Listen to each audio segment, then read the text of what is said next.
नमस्कार दोस्तों, स्वागत है आपका अनुपम आईएएस एकेडमी में। भारतीय इतिहास की सीरीज में आज हम पाल कालीन कला तथा संस्कृति को देखेंगे। इसमें हम देखेंगे कि जो पाल काल की वास्तुकला है, जो स्थापत्य कला है और जो साहित्य कला है, वह किस प्रकार से थी। इसके साथ जो पाल साम्राज्य है, उसमें जो प्रमुख विभाग हैं और जो प्रमुख अधिकारी हैं, वह अधिकारी कौन से हैं और उनके विभाग कौन से हैं। क्योंकि प्रीलिम्स में आप देखेंगे कि जो आपका यह अधिकारी और विभाग वाला पार्ट है, इससे बहुत सारे प्रश्न आते हैं। वास्तुकला से, स्थापत्य कला से, इससे मेंस में ज्यादा प्रश्न आते हैं। और किस क्षेत्र तक यह साम्राज्य फैला था और किस तरह की व्यवस्थाएं थी, इससे संबंधित प्रश्न मेंस में भी बहुत आते हैं और इंटरव्यू में भी आपसे पूछा जा सकता है। तो मैं अनुपम तिवारी स्वागत करता हूं आपका अपने इस यूट्यूब चैनल पर। आइए जानते हैं पालकालीन कला तथा संस्कृति के विषय में। जब हम पालकालीन क्षेत्र देखते हैं, तो जैसा हमने पीछे देखा है कि जालंधर से लेकर इनका क्षेत्र बंगाल की खाड़ी तक हमको मिलता है। हम देख लेते हैं जो पाल साम्राज्य का शासन क्षेत्र है, वह कहाँ तक फैला है। इसकी सीमाओं को हम देखें तो यह लगातार बदलती रहती हैं। अलग अलग राजा के टाइम पे अलग अलग पाल साम्राज्य की सीमाएं हमको मिलती है। कुछ ज्यादा क्षेत्रों पर शासन करते हैं और कुछ का क्षेत्र सिमट कर रह जाता है। हम देखते हैं कि इन्होंने उत्तर भारत के विशाल क्षेत्र पर अधिकार किया। जो गुर्जर प्रतिहार हैं, राष्ट्रकूट है, इनके साथ इनकी लगातार शत्रुता बनी रही। इसी कारण जो इनका शासन क्षेत्र है, वह लगातार घटता और बढ़ता रहा। जब पाल साम्राज्य शक्तिशाली होता था, तो वह गुर्जर प्रतिहार और राष्ट्रकूट साम्राज्य के क्षेत्रों पर अधिकार कर लेता था। जब गुर्जर प्रतिहार ताकतवर होता था, राष्ट्रकूट ताकतवर होता था, तो वह पाल साम्राज्य के क्षेत्रों पर अधिकार कर लेता था। इस तरह से पाल साम्राज्य की सीमाएं लगातार बदलती रही। भोपाल के समय हम देखते हैं तो लगभग पूरे बंगाल के क्षेत्र पर इनका शासन था। जब हम धर्मपाल का टाइम देखते हैं, तो बंगाल के साथ जो बिहार का क्षेत्र है, मतलब बंगाल की सीमा के साथ लगा हुआ जो बिहार का क्षेत्र है, वहां पर भी हमको धर्मपाल का अधिकार दिखता है। कन्नौज के क्षेत्र में हम देखते हैं तो वहां पर जो चक्रायुध की नियुक्ति थी, उस नियुक्ति में पाल वंश का बहुत योगदान था। और इस नियुक्ति के समय एक शाही दरबार का आयोजन किया गया था और वह आयोजन किसने किया था? धर्मपाल ने, कि चक्रायुध को राजा बनाया जाए कन्नौज का। उस समय उसके शाही दरबार में जो लोग आए, उनका विवरण हमको खलीमपुर ताम्रपत्र से मिलता है। इससे यह पता लगता है कि उसके दरबार में या धर्मपाल का जो शाही दरबार है, उस दरबार में कौन कौन से लोग आए थे जिन्होंने चक्रायुध की नियुक्ति को स्वीकार किया था। तो भोज जो कि विदर्भ के क्षेत्र से, मत्स्य जो कि जयपुर का क्षेत्र है, मदरा जो कि पूर्वी पंजाब का क्षेत्र है, कुरु जो कि दिल्ली का क्षेत्र है, यदु संभवतः यह मथुरा, द्वारका और सिंहपुरा का क्षेत्र था, यवन, अवंती, गांधार और किरा, किरा अर्थात कांगड़ा घाट, यहाँ के शासकों ने भाग लिया और इस नॉमिनेशन को स्वीकार किया था। तो इससे हमको समझ में आता है कि जो पाल वंश का प्रभाव था, वह कितने बड़े क्षेत्र तक हमको मिलता है। ये सारे क्षेत्रों के राजा भी आते हैं और धर्मपाल के शाही दरबार में भाग लेते हैं। और धर्मपाल के द्वारा जिस व्यक्ति की नियुक्ति की जा रही थी कन्नौज के क्षेत्र में राजा के रूप में, उस नियुक्ति को स्वीकार करते हैं। फिर हम देखते हैं कि कुछ स्वतंत्र शासक भी हमको मिलते हैं जो अपनी स्वतंत्र शासन व्यवस्था चला रहे थे, लेकिन इन्होंने धर्मपाल की संप्रभुता को स्वीकार कर रखा था। मतलब यह धर्मपाल के खिलाफ विद्रोह नहीं करेंगे, यह इन्होंने स्वीकार रखा था और स्वतंत्र शासन व्यवस्था को चला रहे थे। जो गुजरात का कवि है सोधला, उसने धर्मपाल को एक उपाधि दी है। उपाधि का नाम क्या है? उत्तरापथ स्वामिनी। तो उत्तरापथ का जो स्वामी है, वह उपाधि दी है किसने? सोधला ने। और सोधला कौन है? एक कवि है गुजरात का। जो देवपाल है, इसने अपने शिलालेखों में धर्मपाल के विषय में बताया है। उन्होंने बताया है कि जो गुर्जर हैं, द्रविड़ हैं, उत्कल हैं, प्राग ज्योतिषपुर के लोग हैं, हूण हैं, कंबोज के लोग हैं। प्राग ज्योतिषपुर आप ध्यान रखिएगा असम का क्षेत्र है। तो यहाँ पर अपनी अधीनता इन लोगों को भी स्वीकार करवाई है। जो गुर्जर प्रतिहार है, वहां पर राजा कौन था? मिहिर भोज। तो उसने धर्मपाल की अधीनता स्वीकार की थी। द्रविड़ राजा पांड्य साम्राज्य हमको वल्लभ मिलते हैं। जो असम है, वहां पर देवपाल यह अधीनता स्वीकार करता है किसकी? धर्मपाल की। वहीं जो हूण है, जो उत्तरापथ के आसपास रहते थे, अर्थात जो हिमालय का क्षेत्र है, वहां पर रहने वाले जो हूण है, यह भी एक रियासत के रूप में देवपाल के अधीन थे। लेकिन फिर हम देखते हैं कि पाल साम्राज्य के शासन क्षेत्र में गिरावट आती है। कैसे? जो नारायण पाल है, इसने असम और उड़ीसा पर नियंत्रण खो दिया। तो नारायण पाल के समय तक जो असम का क्षेत्र था और जो उड़ीसा का क्षेत्र था, वहां पर नियंत्रण समाप्त हो जाता है पाल साम्राज्य का। जो गोपाल तृतीय है, इसको हार का सामना करना पड़ता है, और किसके खिलाफ? चंद्र राजा के खिलाफ। इससे जो पाल वंश का क्षेत्र है, वह उत्तरी बंगाल के एक हिस्से तक सिमट कर रह जाता है। इसके बाद जो विग्रहपाल द्वितीय है, इसके समय जो पाल साम्राज्य है, यह कई सारे टुकड़ों में टूट जाता है। महिपाल के समय तक हम देखते हैं कि जो बंगाल का क्षेत्र है और जो बिहार का क्षेत्र है, उसको पुनः प्राप्त करने का प्रयास महिपाल करता है। यह वह व्यक्ति होता है जिसने पाल वंश की व्यवस्था को पुनर्स्थापित किया था। तो महिपाल के समय हम देखते हैं कि बंगाल और बिहार का क्षेत्र यह फिर से पाल साम्राज्य के अंतर्गत आ जाता है, लेकिन जो इसके उत्तराधिकारी हैं, वह फिर से इस क्षेत्र को खो देते हैं। मतलब पाल साम्राज्य का जो अधिकार स्थापित हुआ था महिपाल के समय, और उससे पहले यह जा चुका था, महिपाल ने फिर से स्टैब्लिश किया और बंगाल और बिहार के कुछ हिस्सों पर अधिकार किया। वह हिस्सा फिर से जो महिपाल के उत्तराधिकारी है, वह खो देते हैं, और अंतिम मजबूत शासक के रूप में हमको रामपाल मिलता है, जिसका बंगाल, बिहार और असम, इसके साथ साथ जो उड़ीसा है, उसके कुछ क्षेत्रों पर अधिकार हमको मिलता है। उसके बाद पाल साम्राज्य धीरे धीरे पतन की ओर जाता है। जो क्षेत्रीय शक्तियां हैं, वह इसके क्षेत्रों पर अधिकार कर लेती हैं, और पाल साम्राज्य हमको कमजोर होता हुआ दिखता है और धीरे धीरे पतन की ओर चला जाता है। हम समझ लेते हैं कि जो पाल साम्राज्य की शासन व्यवस्था थी, वह किस प्रकार से चल रही थी। हम पाते हैं कि जो पाल साम्राज्य है, वह राजतंत्रीय शासन व्यवस्था के साथ काम कर रहा था, अर्थात राजा के पास ही समस्त शक्तियां होती थी और राजा ही सबसे मुख्य व्यक्ति होता था। इसी कारण हम देखते हैं कि जो राजा होता था, वह परमेश्वर, परमावतारक, महाराजाधिराज, ऐसी बड़ी बड़ी उपाधियां धारण करता था। जो राजा है, यह अपने नीचे प्रधानमंत्रियों की नियुक्ति करता था। प्रधानमंत्री यह राजा को सलाह देते थे। एक व्यवस्था हमको मिलती है कि जो प्रधानमंत्री का पद है, अब यह वंशानुगत हो गया है। मतलब जो व्यक्ति एक बार प्रधानमंत्री के पद पर नियुक्त हो जाता था, उसके वंशज भी उसी पद पर बने रहते हैं।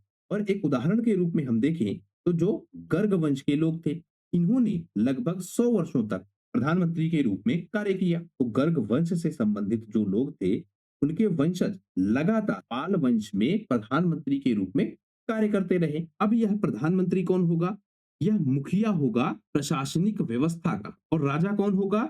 जिसके पास प्रशासनिक व्यवस्था, जिसके पास सैन्य व्यवस्था, जिसके पास न्याय की व्यवस्था, यह सारी व्यवस्था जिसके पास होती थी, उसको राजा कहा जा रहा था। और जिसके पास प्रशासनिक व्यवस्था होती थी मुख्यतः, उसको प्रधानमंत्री कहा जा रहा था। इसी तरह हम देखते हैं जो ये गर्ग वंश के लोग हैं, इनमें हमको गर्ग मिलता है, दुर्भापनी मिलता है, सोमेश्वर मिलता है, केदार मिश्र मिलता है, और भट्ट गुरु मिश्र मिलते हैं। तो इस तरह से जो 5 लोग हैं, यह मिलकर लगभग 100 वर्षों तक प्रधानमंत्री के रूप में कार्य करते हैं। किसके समय?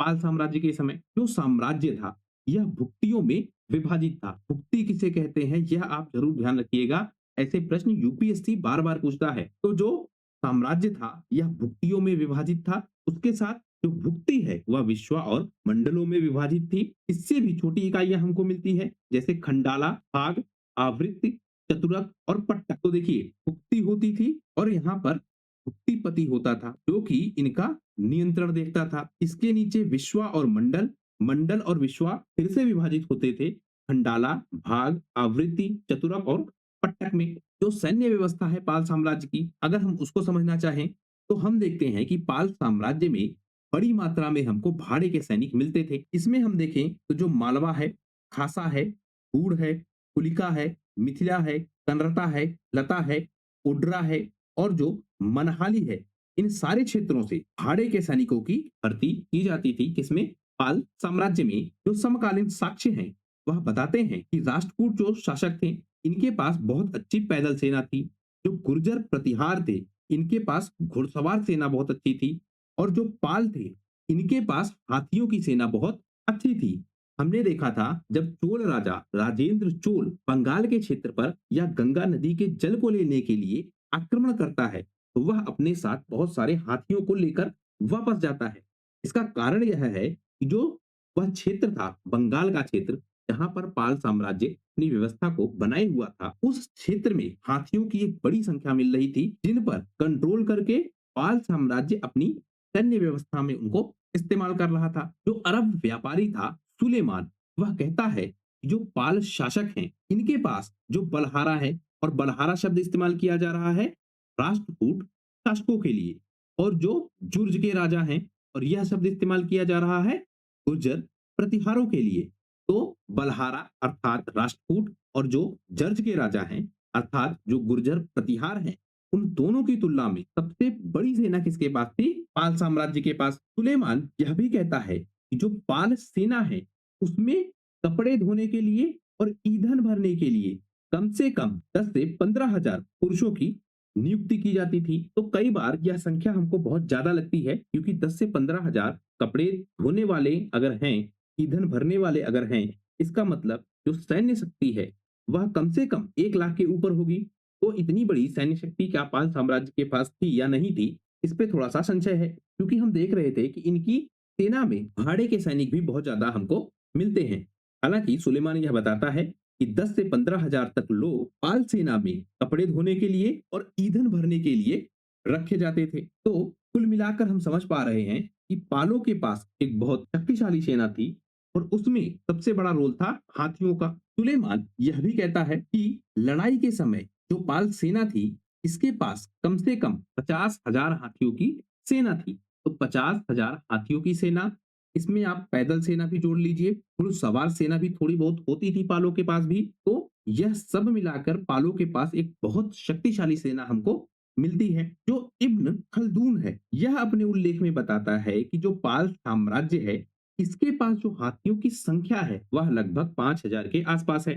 तो ये जो तर्क है या यह जो तथ्य है इब्न खलदन का, यह कुछ ज्यादा सटीक लगता है, क्योंकि 50,000 हाथियों की सेना होने का मतलब कि घुड़सवार सेना और पैदल सेना यह दोनों भी उनके साथ जुड़ेंगी।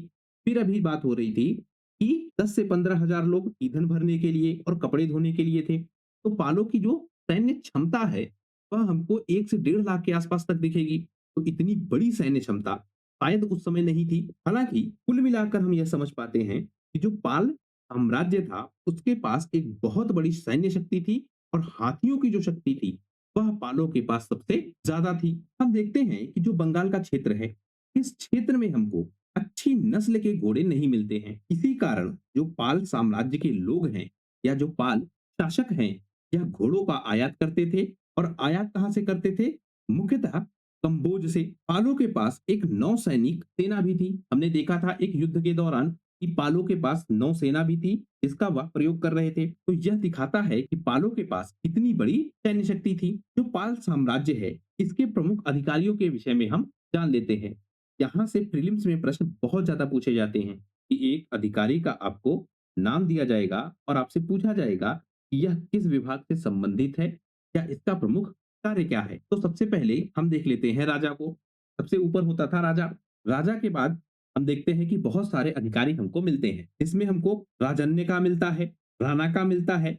यह प्रमुख अधिकारी था और यह अधीनस्थ प्रमुख था। इसके बाद सामंत और महासामंत हमको मिलते हैं जो कि जागीरदार राजा हैं। महासंधि विग्री का मिलता है, यह जरूर ध्यान रखिएगा, यह विदेश मंत्री है। फिर हमको डूटा मिलता है जो कि प्रधान राजदूत है। राजस्थानिया मिलता है जो कि उप प्रमुख है क्षेत्रों का। अग्रच मिलता है, यह मुख्य रक्षक है। पश्चाधिता मिलता है जो कि टैक्स कलेक्टर है। चौरोध नानिका मिलता है जो कि टैक्स कलेक्शन करने वाला पुलिस है। चौल काका मिलता है, यह एक तरह का व्यापार कर कलेक्ट करने वाला व्यक्ति था। दश पराधिका मिलता है, यह दंड का संग्रह करता है। नारिदा मिलता है जो कि नदी पार कराने वाला एक टोल कलेक्टर है। महापात्र लिका मिलता है जो कि लेखाकार है। ज्येष्ठा कायस्थ मिलता है जो कि दस्तावेजों का लेन देन देखता था। केत्रपा मिलता है, यह भूमि उपयोग प्रभाग के प्रमुख के रूप में। और प्रमात्रा जो कि भूमि माप का प्रमुख है। तो केत्रपा कौन है? भूमि उपयोग प्रभाग का प्रमुख। और प्रमात्रा कौन है? भूमि माप का प्रमुख। तो इस तरह से बहुत सारे पाल साम्राज्य के अधिकारी हमको मिलते हैं। कुछ और अधिकारी भी हम देख लेते हैं, जैसे महादंड नायक या धर्माधिकारा, यह मुख्य न्यायाधीश होता था। महाप्रतिहारक, महाप्रतिहारक हमको मिलता है, यह प्रमुख रक्षक होता है, क्योंकि प्रतिहार शब्द आपने देखा था, गुर्जर प्रतिहार रक्षक हैं यह। तो उसी तरह से जो महाप्रतिहारक है वह प्रमुख रक्षक की भूमिका में होता था पाल साम्राज्य के दौरान। ये जो आपका महादंड नायक है इसके विषय में आप एक चीज ध्यान रखिएगा, इस महादंड नायक से ऊपर होता था राजा। मतलब महादंड नायक द्वारा दिए गए दंड को या महादंड नायक द्वारा दिए गए न्याय को अगर चैलेंज करना है तो वह कहां होता था? राजा के पास। तो राजा सबसे सुप्रीम था। उसके बाद हमको मिलता है दंडिका, यह दंड देने वाला अधिकारी है। दंड पाशिका, यह एक तरह से कोतवाल की भूमिका में हमको मिलता है। दंड शक्ति, यह पुलिस बल के रूप में हमको मिलता है। पोला एक शब्द मिलेगा जो कि सीक्रेट सर्विस के रूप में काम करता था। एक शब्द मिलेगा हमको गवध्यक्ष। गवध्यक्ष कौन है? या गवों का, गायों का अध्यक्ष, इसको आप समझिए। तो गवध्यक्ष कौन है? डेयरी फार्मों का प्रमुख। ठगाध्यक्ष मिलता है जो कि हेड ऑफ गोट फॉर्म्स है, मतलब बकरी के जो फॉर्म्स हैं या बकरी फार्म है उसका यह मुखिया होता था। मेषाध्यक्ष मिलता था जो कि मछली फार्म्स का प्रमुख होता था। महिषाध्यक्ष मिलता था, महिष मतलब भैंस, तो जो भैंसों का प्रमुख है वह हमको महिषाध्यक्ष मिलता है। भोगपति हमको मिलता है, यह भी खेतों का प्रमुख है। विशेषपति हमको मिलता है, शास्त्राधिकारिक मिलता है, शस्त्र बनाने का जो काम था वह इस अधिकारी के पास हमको दिखता है। दौशानिका हमको मिलता है और नक्सीर हमको मिलता है। तो यह प्रमुख अधिकारी हैं। ये जो नक्सीर है इसके पास मुख्यतः पैमाइश का काम होता है। तो इस तरह से बहुत सारे अधिकारी हमको पाल साम्राज्य के दौरान मिलते हैं। अब हम समझें कि जो पाल साम्राज्य में धार्मिक व्यवस्था थी वह व्यवस्था किस प्रकार की थी। तो हम देखते हैं कि जो पाल साम्राज्य है वह मुख्यतः बौद्ध धर्म को समर्थन देता है। हमने पालों की उत्पत्ति में देखा था, एक सिद्धांत काम कर रहा था कि पाल किससे कनेक्टेड है। तो वहां पर एक अवधारणा आपको मिल रही थी कि पाल साम्राज्य मुख्यतः बौद्ध धर्म से ही उपजा हुआ साम्राज्य है या उपजा हुआ वंश है। एक कनेक्शन हमको वहां भी दिख रहा था और वह इसलिए दिख रहा था क्योंकि जो पाल साम्राज्य के लोग हैं यह बौद्ध धर्म को ज्यादा समर्थन दे रहे हैं। और बौद्ध धर्म में भी बौद्ध धर्म की दो शाखाएं हैं, आपको याद हो, महायान और हीनयान। तो जो महायान शाखा है बौद्ध धर्म की उसको यह लोग समर्थन दे रहे थे। अब देखिए हीनयान और महायान में थोड़ा सा अंतर आप समझ लीजिए। जो महायान है यह आडंबर करेगा खूब सारे, और जो हीनयान है यह क्या है? मूल बौद्ध धर्म है। मतलब जो बौद्ध धर्म के मूल सिद्धांतों को मानेगा वह हीनयान है। जो महायान है वह बौद्ध धर्म में जो आडंबर आएंगे उन आडंबरों को मानेगा। जैसे मूर्ति पूजा आएगी बौद्ध धर्म में तो इनको महायान संप्रदाय के लोग मानेंगे, हीनयान संप्रदाय के लोग नहीं मानेंगे। हम देखते हैं जब गोपाल की मृत्यु हो जाती है उसके बाद जो ग्रंथ हैं उनमें इनको बौद्ध माना गया है।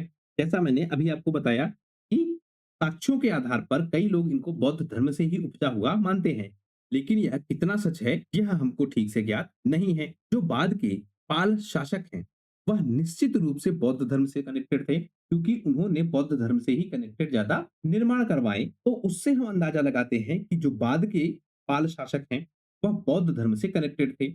लेकिन गोपाल बौद्ध धर्म से कनेक्टेड था या नहीं था, या जो पाल वंश के शुरुआती राजा हैं वह बौद्ध धर्म से कनेक्टेड थे या नहीं थे, या किस हद तक कनेक्टेड थे, या यह बौद्ध धर्म से ही उपजे थे, इन सब पर लेकर थोड़ा बहुत विवाद हमको मिलता है।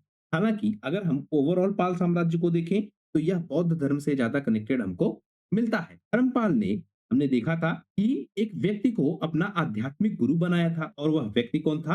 हरिभद्र। तो धर्मपाल ने अपना आध्यात्मिक गुरु किसे बनाया था? हरिभद्र को बनाया था। जो धर्मपाल है इसने विक्रमशिला मठ की स्थापना की थी जो कि बाद में विक्रमशिला विश्वविद्यालय के रूप में प्रसिद्ध होगा। और इसने जो सोमपुरा महाविहार है उसकी भी स्थापना की थी। यह भी बहुत इंपॉर्टेंट है, बहुत बार यह पूछा गया है कि विक्रमशिला मठ की स्थापना किसने की, सोमपुरा महाविहार की स्थापना किसने की।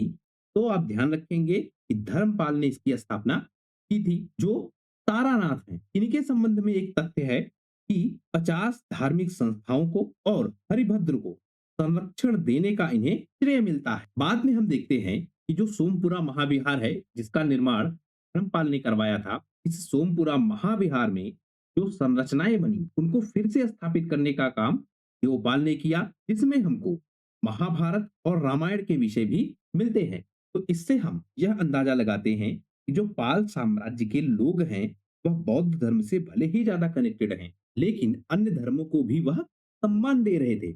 इसी कारण यह विवाद हमको मिलता है कि ज्यादा यह बौद्ध धर्म से कनेक्टेड हैं या किस हद तक बौद्ध धर्म से कनेक्टेड हैं या नहीं है। तो हम देख पा रहे हैं कि जिस सोमपुरा महाविहार की स्थापना धर्मपाल ने करवाई थी उस सोमपुरा महाविहार में देवपाल ने महाभारत और रामायण से संबंधित कई सारे विषयों से संबंधित संरचनाएं बनवाई। जैसे आप मूर्तियां समझिए तो बहुत सारी ऐसी रचनाएं करवाई। जो महिपाल प्रथम है, इसने जो सारनाथ का क्षेत्र है, जो नालंदा का क्षेत्र है और जो बोध गया का क्षेत्र है, यहाँ पर कई सारी संरचनाओं का निर्माण करवाया और कुछ जो टूटी हुई संरचनाएं थी उनका पुनर्निर्माण करवाया।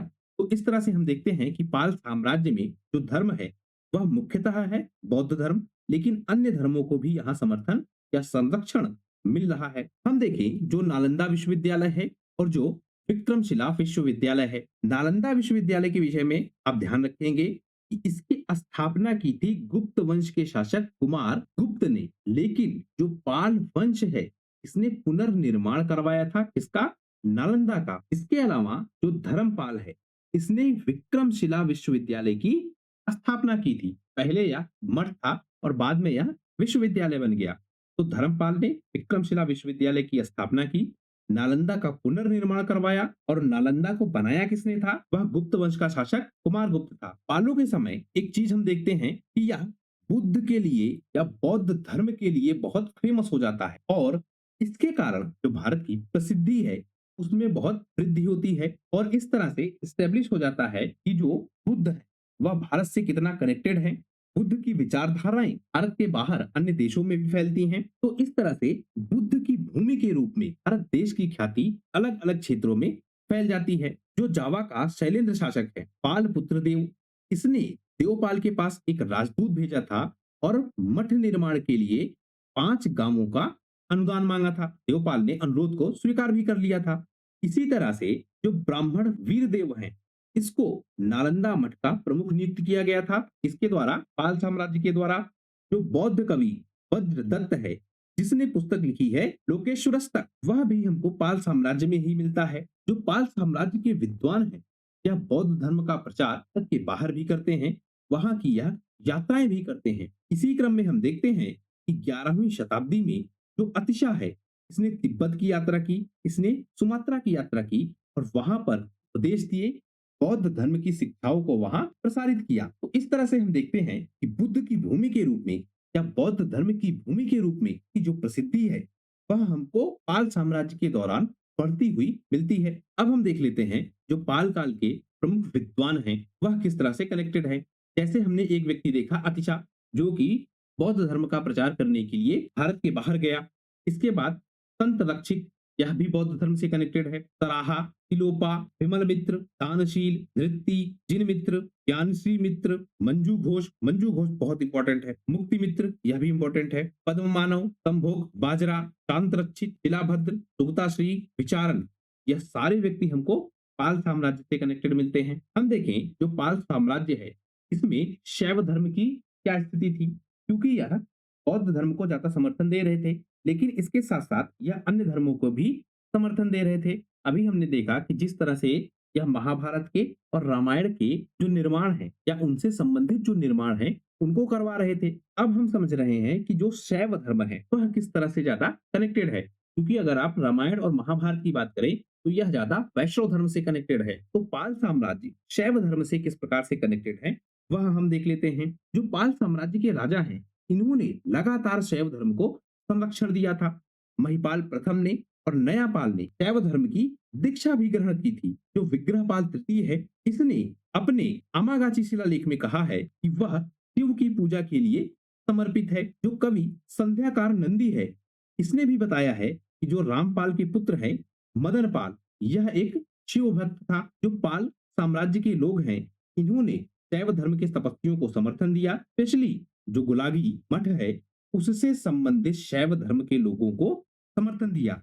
अब यह तथ्य आप ध्यान रखिएगा कि गुलागी मठ किससे कनेक्टेड है, तो यह शैव धर्म से कनेक्टेड है और जो पाल साम्राज्य के शासक हैं उन्होंने इसको समर्थन दिया था। जो देवपाल था इसने भी जो शिव की पत्नी है उनको समर्पित एक मंदिर का निर्माण करवाया। इसके साथ जो महिपाल था इसने भी एक शैव मठ का निर्माण करवाया। तो हम देख रहे हैं कि जैसे यह बौद्ध धर्म से संबंधित बहुत सारे निर्माण करवा रहे थे उसी तरह के निर्माण यह शैव धर्म से संबंधित भी करवा रहे थे। अब आपको क्रम समझ में आ रहा होगा कि यह बौद्ध धर्म से सबसे ज्यादा कनेक्टेड है, उसके बाद यह शैव धर्म से ज्यादा कनेक्टेड है, उसके बाद यह वैष्णव धर्म से कनेक्टेड है। तो इस तरह से जो पाल साम्राज्य है यह बौद्ध धर्म से भी, शैव धर्म से भी और वैष्णव धर्म से भी मतलब उस समय की भारतीय व्यवस्था में जितने धर्म थे उन सबसे कहीं ना कहीं कनेक्टेड था। जैन इसमें शामिल नहीं है। यह तथ्य आप ध्यान रखिएगा कि पालों का कनेक्शन जैन धर्म से हमको नहीं मिलता है, बौद्ध धर्म से ज्यादा मिलेगा। यूपीएससी का यह पैटर्न रहा है, आपसे पूछ लेगा कि जो पाल साम्राज्य था उसका ज्यादा कनेक्शन जैन धर्म से था और पाल साम्राज्य ने बौद्ध धर्म से दूरी बनाकर रखी। तो इस तरह से यूपीएससी तथ्यों को पलट देगा और आपसे प्रश्न पूछ लेगा। तो आप ध्यान रखिएगा कि शैव धर्म से और बौद्ध धर्म से यह ज्यादा कनेक्टेड है। इसके साथ हम देखिए जो पाल राजा हैं इन्होंने जो बौद्ध संरचनाएं हैं उनके जीर्णोद्धार से संबंधित 1026 ईस्वी में एक शिलालेख जारी किया था, जिसमें महिपाल प्रथम ने जो वाराणसी में शिव मंदिर है, चित्र घंटा मंदिर है और अन्य जो देवी देवताओं के मंदिर हैं उन मंदिरों का निर्माण करवाया। जो नारायण पाल है इसने अपने भागलपुर शिलालेख में बताया है कि इसने भी कई सारे शिव मंदिरों का निर्माण करवाया है। जो नया पाल है इसने अपने सियान शिलालेख में बताया है कि इसने शिव और उनके अन्य पहलुओं जैसे भैरव, नंदी, मतलब जो शिव से कनेक्टेड लोग हैं उनसे संबंधित मंदिरों का निर्माण करवाया।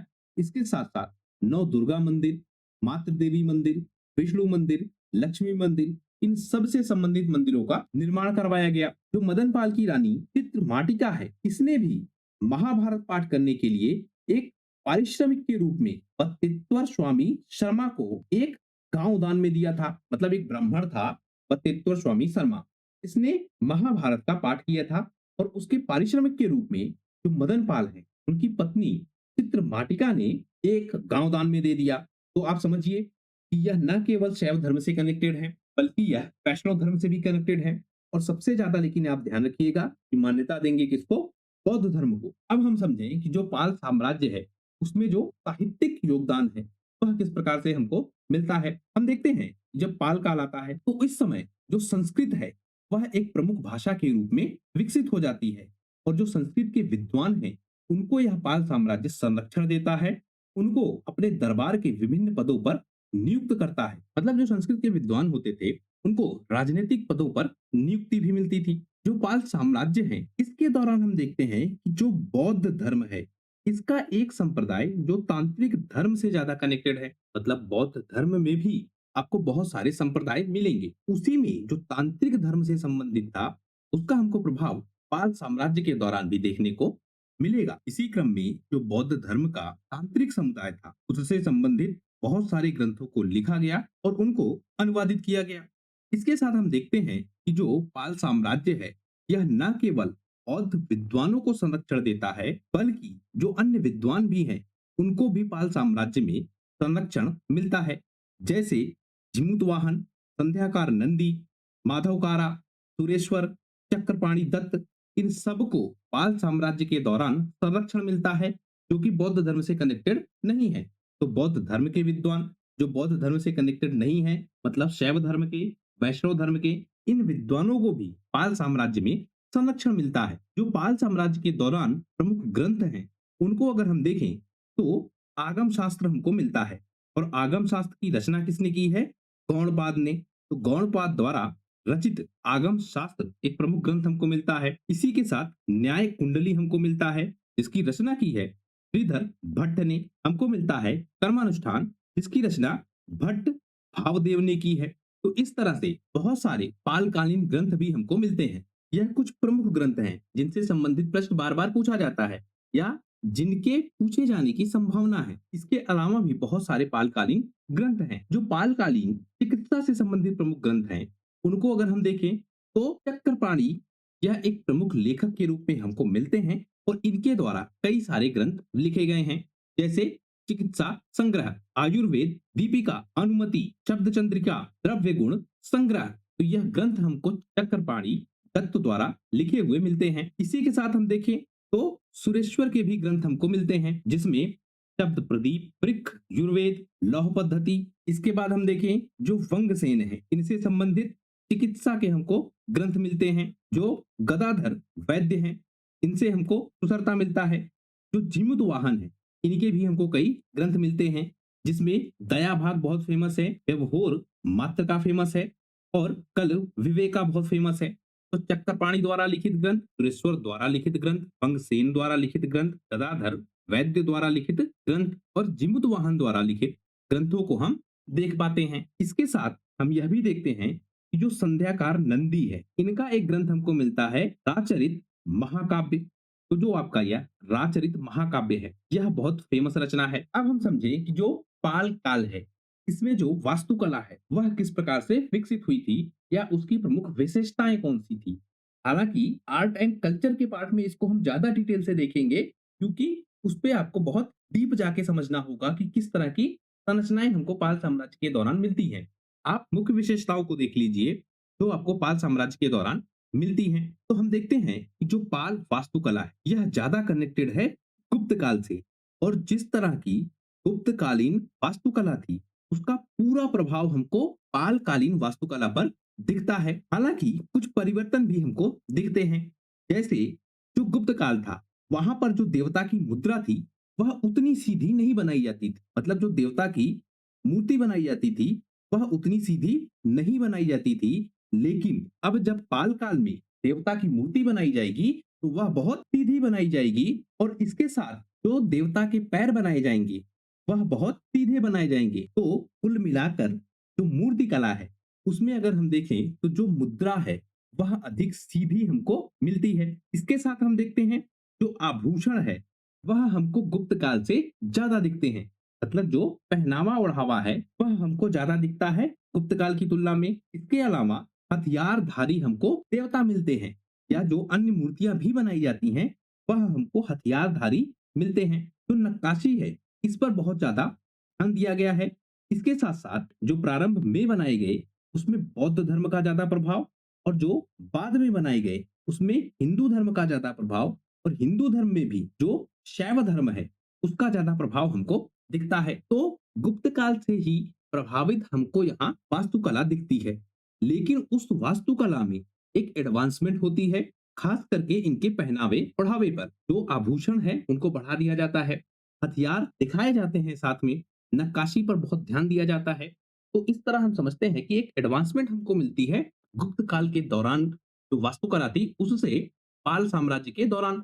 लेकिन प्रभाव हमको गुप्त काल से ही संबंधित दिखता है। तो इस तरह से हमने समझ लिया कि जो पाल साम्राज्य था इसके प्रमुख अधिकारी कौन से थे, इसका जो क्षेत्र था वह किस प्रकार से कम और ज्यादा हो रहा था, कैसे महिपाल प्रथम के समय यह क्षेत्र फिर से उठ खड़ा होता है, धर्मपाल के समय किस तरह अपने चरम पर होता है, और बाद में पालापाल के समय आते आते यह किस तरह से साम्राज्य समाप्त हो जाता है। जो प्रमुख अधिकारी हैं, जो प्रमुख विभाग हैं, उन सबके विषय में हमने काफी डिटेल से समझ लिया। और अभी हमने समझा कि जो धर्म था पाल साम्राज्य के दौरान वह किस प्रकार से था, कैसे बौद्ध धर्म ज्यादा प्रभावशाली भूमिका में था, उसके बाद शैव धर्म का प्रभाव था, फिर हम देखते हैं कि वैष्णव धर्म का भी प्रभाव हमको पालकालीन वास्तुकला में, उनके साहित्यों में, उनके निर्माणों में और उनकी प्रशासनिक व्यवस्था में देखने को मिलता है। तो आशा करता हूं यह वीडियो आपकी परीक्षा के लिए काफी उपयोगी होगा।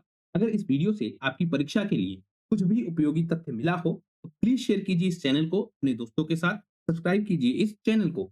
आपका हमसे जुड़ने के लिए बहुत बहुत धन्यवाद। आपका दिन शुभ हो।